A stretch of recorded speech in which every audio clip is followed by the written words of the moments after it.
I am a dementia care coordinator for Stockton. I initially started as a volunteer due to my father having young onset dementia, Alzheimer's, and there wasn't a great deal of understanding at that time and activities for him, but things are improving, and so my aim has always been to get that message out there to people and to help people who are living with dementia and their carers to have a fulfilling life living with dementia, but also to be an advocate for them when the dementia does progress and they need somebody to stand up for them and to make sure that they get the correct treatment during that time.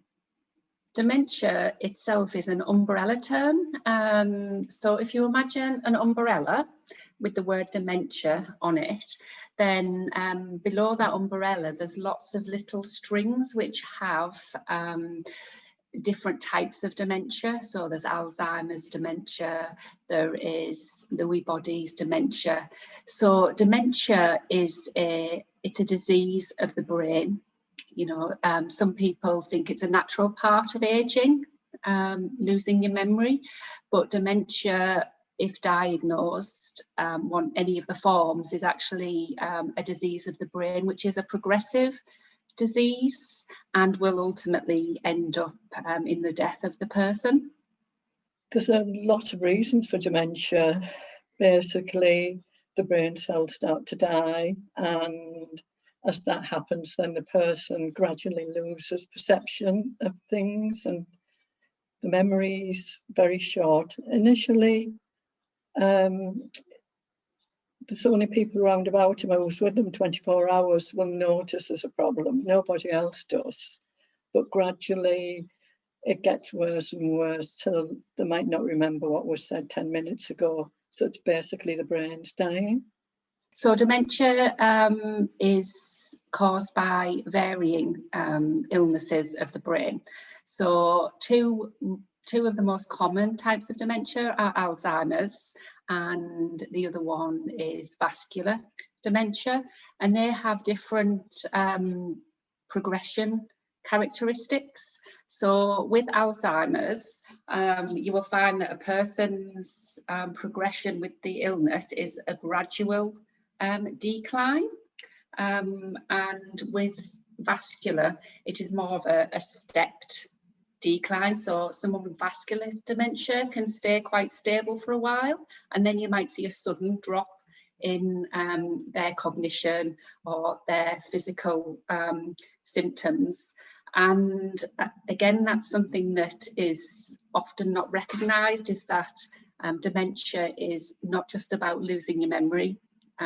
If you imagine that your brain is full of fairy lights, and each of those fairy lights help us to do a different activity, such as our memory, such as our food, when we're going to eat, when we're going to dress. What happens with dementia is that those fairy lights start flickering or turning off completely, and this can happen at different rates and at different parts of the brain. So some people's dementia, the memory might not be the first thing that somebody recognises. It could be that there's differences in how their perception, that might be the first thing that somebody recognises with somebody with dementia. There is recognised over 100 different types of dementia, and dementia isn't just a disease of the elderly. Although it's less common, there is people in their 20s who develop dementia.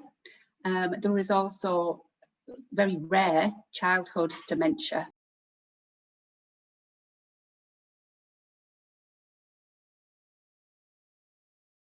The way that it was explained to me in terms of how the different dementias affect people is that you have two different sides of your brain. You've got your working memory, and you've got your emotional side of the brain.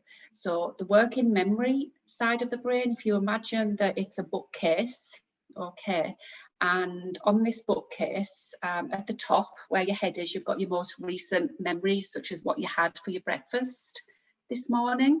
And then going down, say, to your shoulder, say I'm 80, say I'm an 80-year-old lady, and so up here is what I had for my breakfast. My shoulder is my retirement party. Going further down my body to sort of your waist, you've got your when you had your children, getting married maybe, your first job. Going further down, you've got your childhood memories, where you went to school, what your teacher was born, and then further down, you know, your very, very earliest memories. And then what happens with dementia is that dementia rocks that bookcase, and it's quite flimsy, the working memory bookcase, so it starts swaying, and the first things to topple off are your most recent memories, so they disappear. So somebody in the stages of dementia, their earliest memories may be when they got married, you know, so they might not even remember that they've had children, or they might not recognize their adult children as their daughter, son. They might still think of them as very young children. So then as the disease progresses, it goes further and further down towards your most recent memories. Now, the other side is your emotional bookcase. Okay, now that is like a really solid bookcase, and that doesn't sway as easily. So your emotions stay very, very true, you know. So something might happen during the day which upsets you. You won't remember what the actual event was, but the person will remember that feeling and that emotion that they have with that.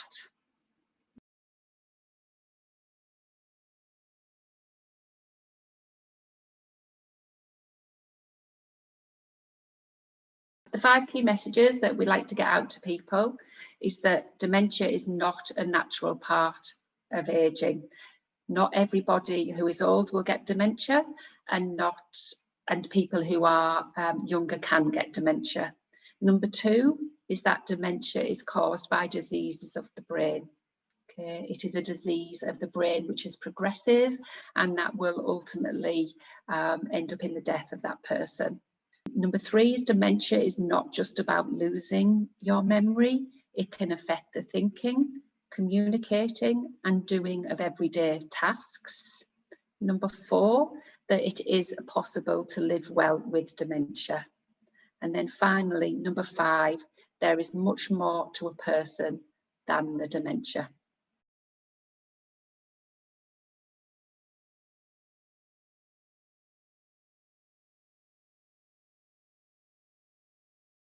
I'm an advocate, and I got involved with this after Brian died. My life was pretty empty, to be honest. I used to take him out every day, and there just didn't seem a reason really to go on. And then I saw this leaflet about dementia voices, and I applied to do it. And what it involved is I would go with Lucy and meet a new person or couple. And sometimes they would give you a look as if you don't realise how hard it is. And I could say, well, I do, my husband died. And it was only if they pointed that to me that I would then say to them that I knew. I was also involved in groups, you know, coffee sessions and things like that. So it was, I wanted to give back what I'd learned, and that people know that I did understand and do understand even now, you know, because people do not realise the impact on the carer and the family. So, and I've also used to go to Hartlepool and talk about Brian's dementia and what we went through. And there would be doctors there, nurses, physio, pharmacists. And I would say 99% of the time, everybody sometimes there would be, you know, you would see tears because we'd been through a very, very rough journey with Brian. Brian had an amputation, so this made things a lot more difficult. I was lucky really that I could afford, you know, to have a carer who could take Brian out because he always liked to be out. But gradually things get harder and harder. They start getting a bit angry with what's going on with them. I mean, one of Brian's he would bang his head and say, "I don't like it, I don't like it," you know, and that was hard.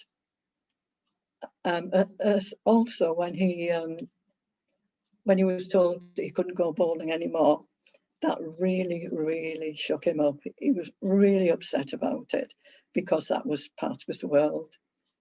Once he retired, I became a bowls widow, but once the dementia kicked in, you know, it's a case of they lose, you know, like have to wear a nappy or one of these pads. I mean, I remember taking him somewhere and he went and soiled himself in the car. So he had to go home, and it's this kind of thing. And the repeated asking questions as well, you know, repeating the same thing. And sometimes you think, you've just asked me that. Yeah, it's just losing that person a bit at a time. And other people tending then to stand back, you become quite isolated as well because he can't do the things he used to do. My experience with dementia is a personal experience. Both my grandfather and my father had young onset dementia. Young onset is when someone is diagnosed with dementia below the age of 65.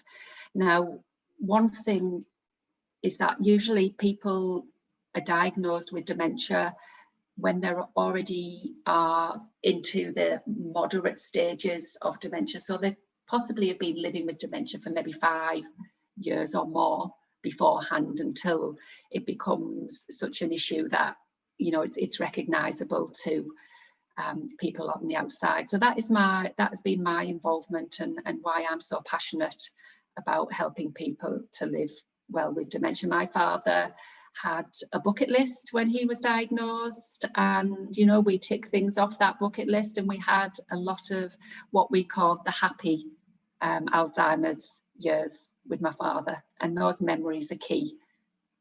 Once Brian was diagnosed, we made sure that he led a good life. We went to Dubai quite a lot, which he thoroughly enjoyed. Tina, my daughter, was over there. We actually went on a world tour. And again, it was only when we were on the world tour that my sister realised how bad Brian's dementia was when he was getting his medication mixed up.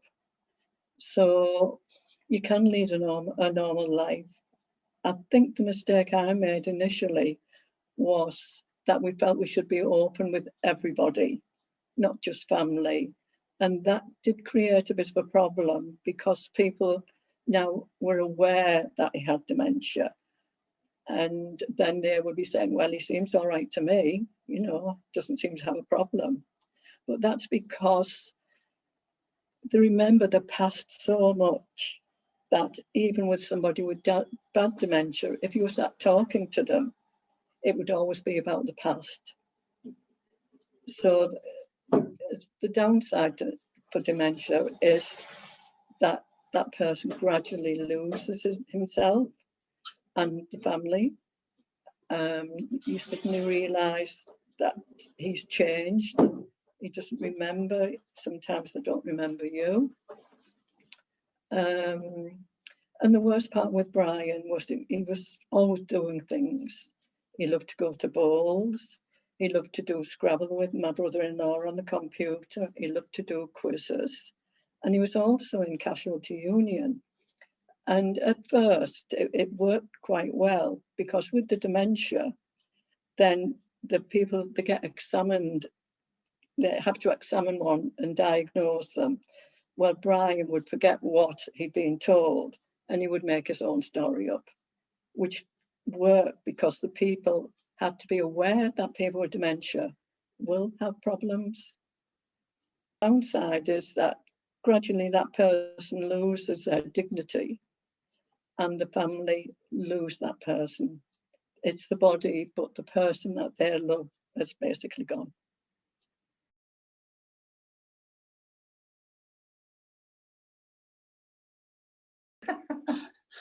We met in Jersey, yes, and we talked to a lot of each other, and then on the telephones, and then she came down to where I lived and her brother. We decided to get married, which is right the way up here, which is 250 miles, 260 miles. My best friend came up in the car with my dad and my dad and that came up in a bus with them all. And I didn't see this at the start, but they told me as soon as we walked into Liz's house, my gran had walked in and her gran walked in and looked at each other. Annie, Mary. They used to live next to each other in a place called... They knew each other. It wasn't next to each other, yeah. And they knew each other. And they wouldn't stop taking them, and it was unbelievable. And so that was a turning over. And of course, when we had the wedding on the following day, a lot of Liz's relatives know a lot of my relatives. Because your grandma was a Geordie. Because my grandma was a Geordie. My mother was a Geordie. And I came up to there lots of times, a week to a year, because I loved it up there. And that's when I was from about 12 years old. I got a free ride up from to London up to Newcastle. Yeah, the castle, right. And I went to watch Newcastle play football on the Saturday and get home on Sunday. Yes, Saturday or Sunday. And I used to get that. And that was good. And then I started getting heavy. And we've been married now for 54 weeks, is it? Years, 54 weeks, yeah. 54 years now. And we've got 2 children. A boy is 51 and a girl's coming up to 50. And it's Neil and Joanna. And they've both got children, one each. And my daughter lives in Stockton, and my son down in Barnsley. So they're nice. So the families come. I will have one bit there. When they were both about 11 or 12, come up to me, stand me in the lounge. Dad, why are we here? We want to live in London. So can't afford it, son.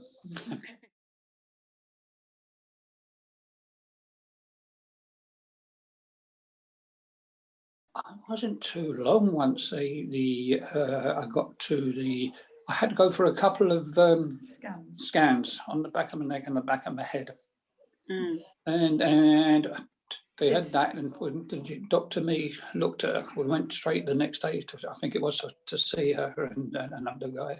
She said, "Oh no, it looks all right. It's it looks fine." And I thought that was great. But as she came out to the door, this is the only bit she did say to us, we come, "Oh, there's 2 very, very small spots in this." She said, "There's nothing to worry about, but I'll come back to me in 2 weeks or whatever."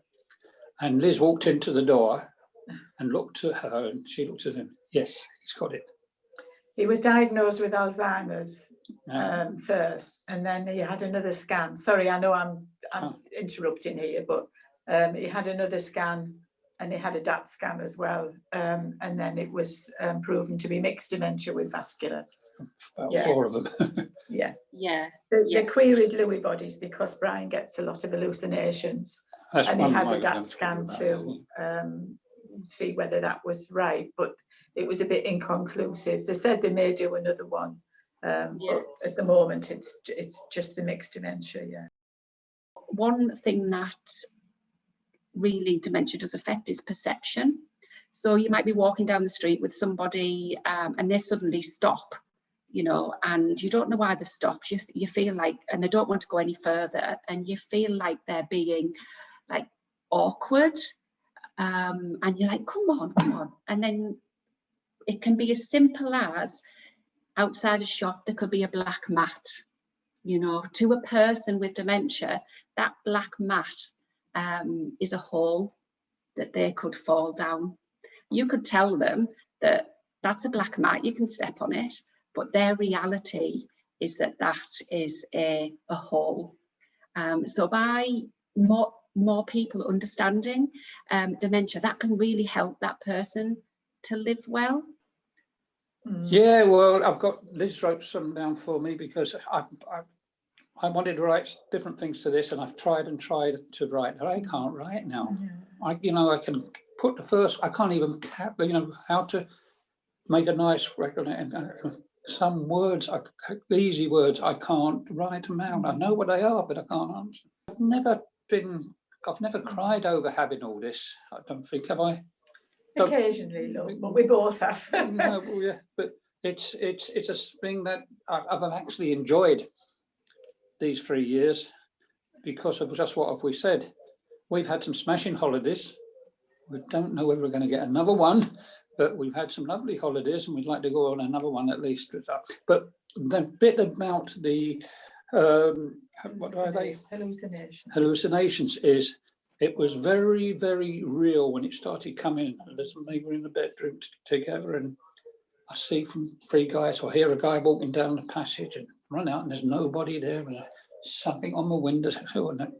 And Liz, how many times she told me and how many times she worked on me, she never made any difference. I was convinced that there was somebody in our house or somebody doing wrong. And that went on for quite a long time, didn't it? It's always been there, yeah. And it comes in different degrees, really. I mean, you'll have a couple of weeks where he's managing it, and then suddenly it'll start again. And we have to sort of like convert curtains into blinds and things that, stop him perhaps seeing outside, but there's lots of things that happen. And she's right. Could I just jump in there a minute? Yeah, she's right what she says, but I don't really jump in and not go out. I've always been one out, and I was playing golf. We had lots of friends, and I only lived 200 yards to the start of the golf course, and I'd go out. But what I was doing, other than in holiday, in home, was that I was talking to my friends and said, look, hear me doing this, please ignore it, or say something to it, because I don't know what I'm talking to at the time.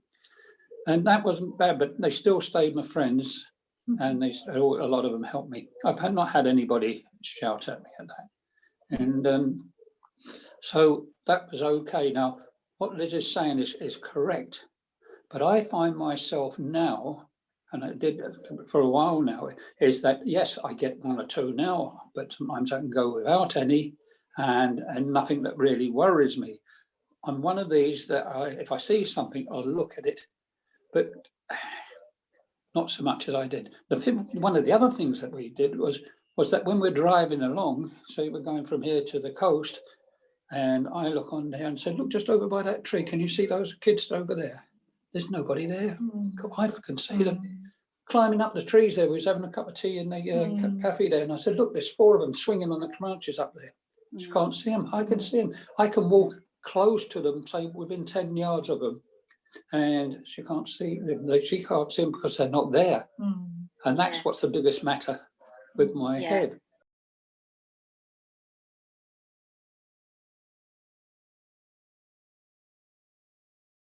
Well, you're quite open about it, aren't you? You do say, look, I'm sorry, I can't answer what you're asking me, and I don't remember your name. I've got memory problems. And the first thing I would say after that is I'm so sorry. I more or less say the same thing. We're not ashamed of it. It happens to so many people that, it's just very, very unfortunate. Again, it's happened to Brian with everything else he's had. He's had bowel cancer, he has a heart problem, and this was the catalyst, really. And it's just so cruel, isn't it? With the other serious illnesses, at least we could see hopefully light at the end of the tunnel, and unfortunately this isn't, and that's the biggest worry. Yes. Yeah. So I mean, everybody, I suppose somebody has asked me and maybe say, could you tell me where so and so is?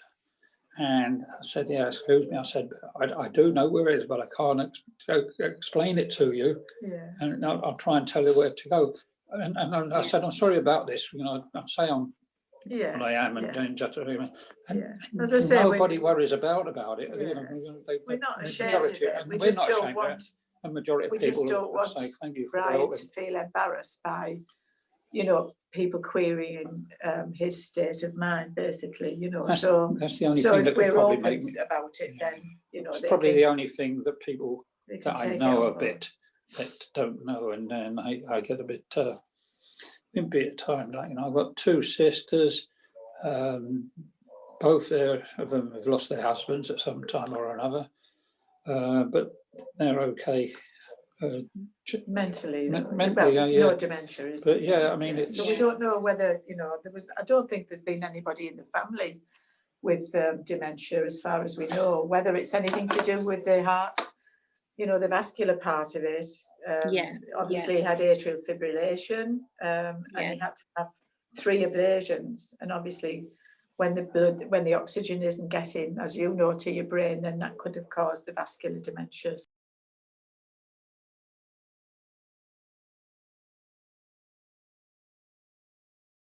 The COVID pandemic has had a massive impact on the dementia community. Day centres have had to drastically reduce the amount of service that they can offer. Support groups have had to stop and start during the pandemic. People aren't getting that social interaction, which is really, really important for not only the person who's living with dementia, but also for the carers of those people. You know, their support for them is massively important, because if they're not well looked after, then they can't look after their loved ones, and that's really hard. And also the other aspect is that people who have had to make the difficult decision that their loved one needs to be cared for in a care home haven't been able to visit them. So if you, as I said earlier, dementia is a progressive illness, and you know, it's hard for those loved ones to see the dramatic decline. Often people with dementia, living with dementia, find it difficult to use laptops, or even if somebody shows them that in front of them, because of the problem with their perception, they can't recognise and understand that that's their loved one on the other side of the screen. So that's been a massive challenge for the carers, particularly of people who have loved ones in care homes. It's been horrendous. It has honestly been horrendous, because if you've got somebody with dementia, they don't know what's going on. You know, it's a case of, why aren't we going for a walk? Well, we can't go out. Well, why aren't we going to this group? Well, because they're not doing it. And I was talking to a lady and just recently, and she was saying she's tearing her hair out because she can't get respite. I mean, apparently now you can get a 1 day, which Brian had 2 days when he had it, where they can go to a like luncheon club, but everything else is stopped. You know, craft sessions, morning coffees, and she used to have to hide the key because he tried to get out, and it gets to the point where you don't get your sleep because the person doesn't know what's morning and what's evening and what's night. So they might go to sleep during the day, but then they're awake on the night as well. So it's been a really hard time for these people who've got, you know, carers with a dementia. And I would hate to have been in that situation with Brian, because he would have wanted to be out all the time. And the problem with Brian as well was that he'd had an amputation, and therefore he would forget about it and maybe try to get out of bed. He would get angry if I tried to help him to have a shower. But he needed that help, so he had to get a carer in to do that as well. So looking at that I'm not sure how other people are managing.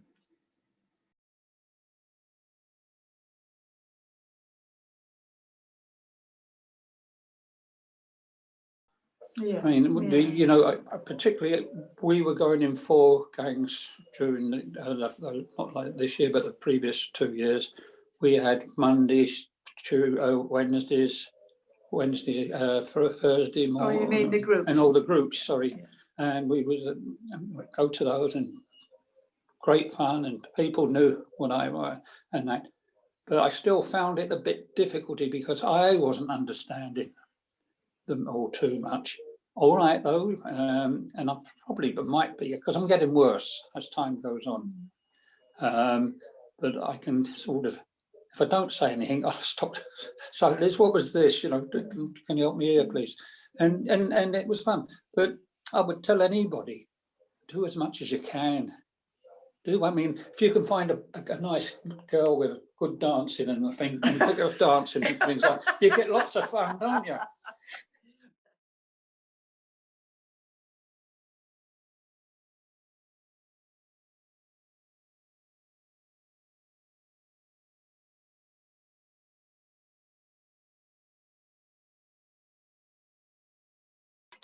Dementia is caused by diseases of the brain, such as cancer is caused by diseases of the organs, and the progression of treatments for people with cancer is massive, you know, and there is a lot of positive research which is taking place in relation to Alzheimer's, particularly because it is caused by the build-up of a particular protein in the brain, and it is about seeing if that can be blocked, if that can be diminished. There is treatments out there now which can be used to help slow down the progression, particularly in those with younger onset Alzheimer's, but it doesn't prevent the disease, and that's what the research is going into. So I'm optimistic that in my lifetime there will be significant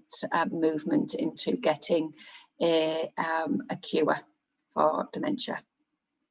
I hope there will be a cure. I know there's lots of trials going on. I went to one where they were saying that they were trying to do a spray up the nose, so you know it could get into the brain quicker than, you know, maybe an injection or medication. So I know there are. Will there be a cure? I'm not sure. I would hope and pray that there would be, because I wouldn't wish that on anybody. It's just an awful disease or illness, if you like. I didn't help myself when we'd been out on a Sunday, I think it was. It'd been raining, and we were crossing over the main road coming back, and there's a slide about this size going down, muddy, to get to the other side. And I came up, and there was a bin there, so I dropped some stuff in there. I went to walk, and I fell backwards on my back and hit my head, back of my head on it, and it was hard. And I was covered in mud, wasn't I, back on the back? Yeah. And that hurt me. That really worried me. But I'm not trying to brag or anything else, but I'm not really, I don't want to die yet, and I don't want to be silly quite yet. But if I've got to die, and I know I've got to die at some time, we all got to die, whether we're, but I want to carry on as long as I can. And if it gets too much for Liz, because I know Liz is doing more for me now than she was before, and I have to, you know, be a bit more. She does it all for me, love.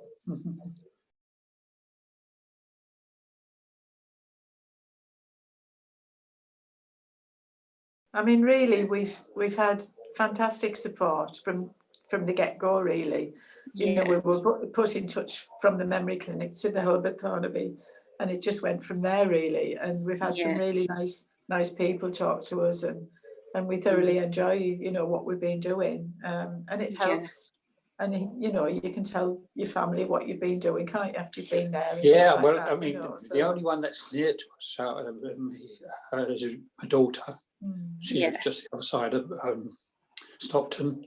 My son's down at Barnsley, and the rest of my family are south of London. Yeah. There's not many of them. It's only my two sisters are down there. My sister, the little one of us, she hasn't got a friend. She's a bit down. And the youngest one, well, she's 50, isn't she now? No. 70 rather. And she's just lost her husband, John. Right. He'd been bad for a long time. And it's very, very difficult to get down there to see them and them to come up here. Yeah, well, we can't. My only thing is if I ring them. I think anything like this helps people understand dementia. They just think it's Alzheimer's, don't they? They don't know that it's a whole circle of different symptoms and different aspects of dementia. So I think anything that makes people aware is good. Yeah. I hope it's eradicated and that nobody suffers with it. I think life is hard enough without worrying if you're going to get that. If there was a cure, then, you know, that would be fantastic. Families could live normally to the very end and not have this creeping in on them and losing that person. And then the worst part is having a decision when you can't cope. Brian had some falls at home and I couldn't get him up. I got my next door neighbour in. So it's, I just hope they're in prayer there as well. I hope that the wider community have a greater understanding of dementia, that they really have an understanding of those 5 key messages, that dementia is not just a part of natural aging. People who are old don't automatically get dementia, and people who are young can get dementia. So I think that understanding is one of my hopes, and that people also recognise that it's not just about memory. It is so much more than that, and that people can look at the person rather than the dementia, and that there isn't so much of a stigma to it, so that people feel frightened to say, I'm living with dementia. You know, I want people to not be frightened to say, I'm living with dementia.